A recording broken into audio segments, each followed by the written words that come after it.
ఒకతను మెడికల్ షాప్లో పనిచేస్తూ ఉంటాడు.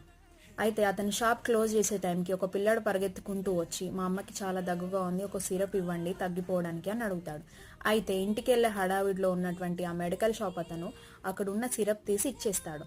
ఆ పిల్లాడు పరిగెత్తుకుంటూ వెళ్ళిపోతాడు. ఆ తర్వాతకి ఆ వ్యక్తి చూస్తాడు, మెడికల్ షాప్ వ్యక్తి, అసలు నేను కరెక్ట్ మెడిసినే ఇచ్చానా, నేను దగ్గు సిరప్ ఇచ్చానా, ర్యాట్ పాయిజన్ ఇచ్చానా అని చూస్తాడు.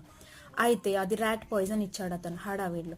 అప్పుడు వెంటనే షాప్ క్లోజ్ చేసి ఆ పిల్లాడు ఎట్టెళ్ళాడో చూసుకుంటూ వెళ్తాడు. ఆ పిల్లాడు ఇల్లు షాప్ అతనికి తెలుసు.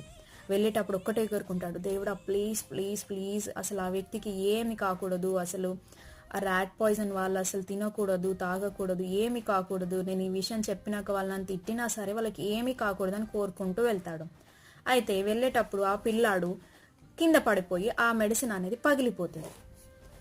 సో ఇప్పుడు మనకి ఏం అర్థమైంది, మన ఇంటెన్షన్ కరెక్ట్గా ఉంటే మనం కోరుకున్నది ఖచ్చితంగా జరుగుతుంది.